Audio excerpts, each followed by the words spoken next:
الحمد لله رب العالمين، والصلاة والسلام على أشرف المرسلين وخاتم النبيين سيدنا محمد وعلى آله وصحابته والتابعين. برزان، السلام عليكم ورحمة الله وبركاته. لم درسمانا باسی قۆناغەکانی دروستبوونی ئیمان دەکەین و ئیمان جیا دەکەینەوە لە باوەڕ واتە قەناعەتی زیهنی. فکرەیەک دێت، بیرۆکەیەک دێت، ئەو مرۆڤە بیری لێ ئەکاتەوە تا استیعابی ئەکات، تا تی ئەگات، حاڵیە بێلەی پێوترێ قۆناغی ئیدراک، پاشان ئەی نرخێنێ قۆناغی تەقییم یا تەقویم بە گوێرەی ئەو زانیاری کە هەیەی، بە گوێرەی ئەو ویجدانەی کە هەیەی، ئیتر لە ئەنجامە یا ئەو فکرێ قبوڵ ئەکات یا خود ڕەفزی ئەکات. ئەلەویانە ئەگەر قبوڵی کرد یعنی قەناعەتێکی زیهنی بۆ دروست بوو، ئەو پێی ناوترێ ئیمان، پێوترێ قەناعەتێکی مێشک، باوەڕی هێناوە بە فکرەیە. بەڵام ئەگەر هاتوو ویستە ئازادەکەی خۆی هێنایە گەڕ، هێنایە جۆش، و توانی ئەم قەناعەتە لە مێشکەوە بگوێزێتەوە بۆ دڵ، بۆ ناخ، تێکەڵی بکا لەگەڵ خۆشەویستیە، تێکەڵی بکا لەگەڵ ئامادەبوون بۆ تەسحیە، تێکەڵی بکا لەگەڵ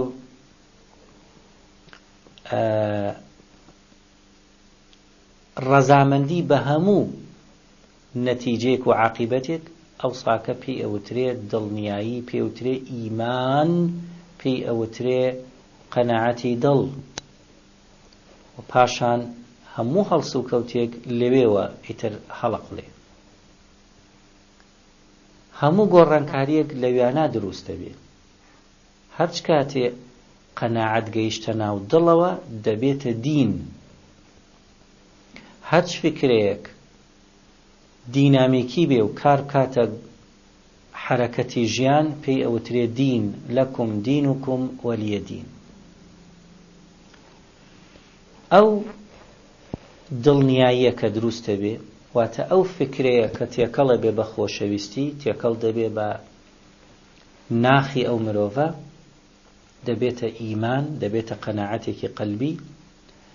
ئیتر وێنا و تەسەوڕات و مەفاهیم و پێوە و ئەمانی لێ هەڵدەقڵێ بەکاری ئەهێنێ لە ژیانە. واتە ئێمەی مۆسڵمان لە عالەمی فکرە، لە عالەمی ئەخلاقە، لە عالەمی سلوکە، هەموو پێوەرێک کە بەکاری دێنین، هەموو چمکێک و مەفهومێک و بەهایەک کە بەکاری دێنین، ئەسڵەکەی لە ئیمانەوە هەڵقوڵاوە. ئەو بەهایەنەی کە شەرعین ئەبێ ئیخلاسیەتی تیابێ بۆ خوا، ئەگینا بەهاکە پێی ناوەترێ شەرعی. سەبر کە بۆ خوا نەبوو بەهایەکی ناشەرعیە.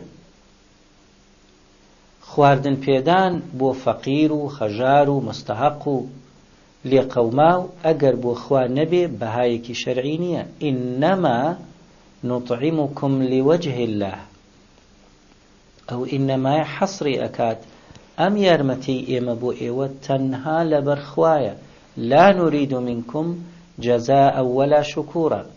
ئەگەر بە مقابل بێ ناوم بەری، ناوی ڕێکخراوەکەم بەری، ناوی حیزبەکەم بەری، ناوی وڵاتەکەم بەری کە یارمەتی ئەو گەل و نیشتیمانەی داوە لە کاتی بوومە لەرزا، لە کاتی فڵان شتا، ئەوە پێ ناوەترێ بەهایەکی شەرعی. ئەوە دەچێتە عالەمی ڕیاوە خواوەری ناگرێ ئەو بەهایە. بەڵام هەرچ کاتێ وابەست بێ و مربوط بێ بەخوا سبحانه وتعالى بە ئیخلاسەوە ئەوە پێوترێ بەهایەکی شەرعی. خوێندنەوەمان ئەبێ ئالەو مستەوایە بێت. یعنی ئەگەر یەکێ بپرسێ ئەی باشە سەروەت و سامان بەهایەکی شەرعیە، ئەو ئەگەڕێتەوە بۆ تێگەیشتنی خاوەنی ئەو سەروەت و سامانە. ئەگەر وەها تێبگا کە ئەمانەتێکە لەلایەن خواوە هاتووە بۆ ماوەیەکی کاتی لەلات ئەبێ و بەرپرسی سەبارەت بە چۆن ئەو سەروەتت پەیا کردو و لە چیا سەرفی ئەەکەیت و باوەڕت وا بێ کە مافی خەڵکیشی تایە ئەو پارەیە، ئەو پێوترێ بەهایەکی شەرعی. بەڵام ئەگەر هەر وابزانێ هی خۆتە و چیلی ئەەکەی لێکەیت و پرسینەوە نییە، ئەوە بەهایەکی ناشەرعیە. هەموو شتێک ئاوا تەماشا بکرێ. ژیانیش گەر بزانیت ماوەیەکی کورتە تاقی ئەکرێنەوە تایە لەسەر ئەساسی بەرنامەی خوا و پاشان جەزا و حساب و کتاب هەیە و بەهەشت هەیە و جەهەنەم هەیە، ئەو ساکە چمکی ژیان و مەفهومی ژیان و بەهای ژیان دەبێتە بەهایەکی شەرعی. و ئەگەر هەر بۆ نیکاح و نوستن و خواردن و ڕابواردن بێ، ئەوە بەهایەکی ناشەرعیە. جا بەڕێزان، ئیمان ڕاستەوخۆ پەیوەندێکی هەیە لەگەڵ خۆشەویستی خوادا.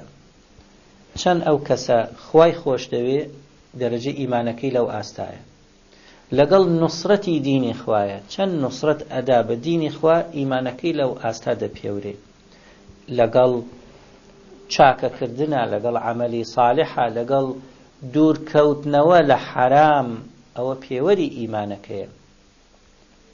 لەگەڵ ئامادەبوون بۆ تەصحیە، ڕازیبوون بە قەدەری خوا، ئەوانە هەمووی پێوەری ئیمانن. و ئێمە ئەهلی سونە و جەماعە باوەڕمان بەوەیە کە ئیمان زیاد ئەبێ و نوقسانیش دەبێ، کە کردداری چاکە کەم بووەوە ئیمانەکەش دا ئەبەزێ، کە ذیکر و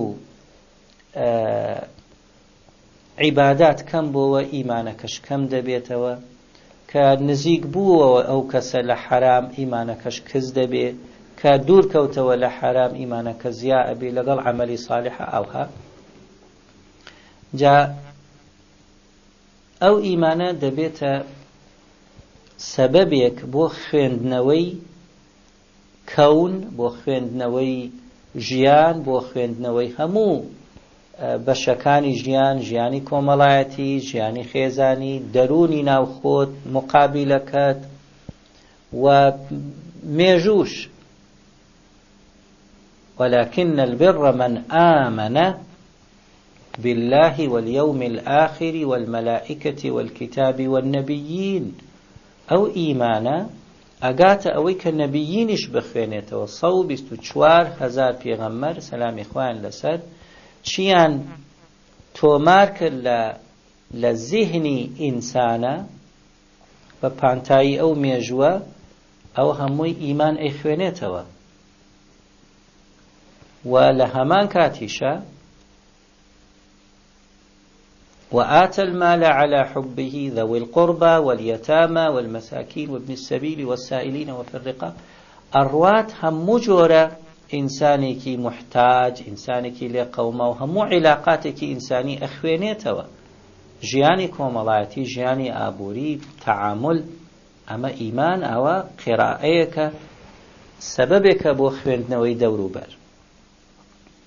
بۆ نمونە یەکێک لەو بەهایەنە، یەکێ لەو سەمەرانەی نەمامی ئیمان تەقوایە، بەهایەکی ئیمانیە. ئیمان دروستی ئەکات. تەقوا پلەی ئامادەباشی ئەو کەسەیە بۆ جێبەجێکردنی ئەمر و نەهی خوا سبحانه وتعالى. نمونە بێنینەوە لە طبقاتی ابن سعدە رحمەتی خوای لێبێ، ڕیوایەتێک ئەهێنێ کە ئەبوو بەکری صدیق ڕەزای خوای لەسەر عەرزی پێغەمبەری کرد عەلەیه الصەلاة وەسسەلام، فەرمووی یا رسول الله ئێمە بووین بە 38 پیاو ئیتر کاتی ئەوە هاتووە ئەم ڕاستیە و ئەم حەقیقە لە دڵمانایە بیین بە گوێی ئەو کافرانە تاکەی بت بپەرستن و بەرد و دار بپەرستن.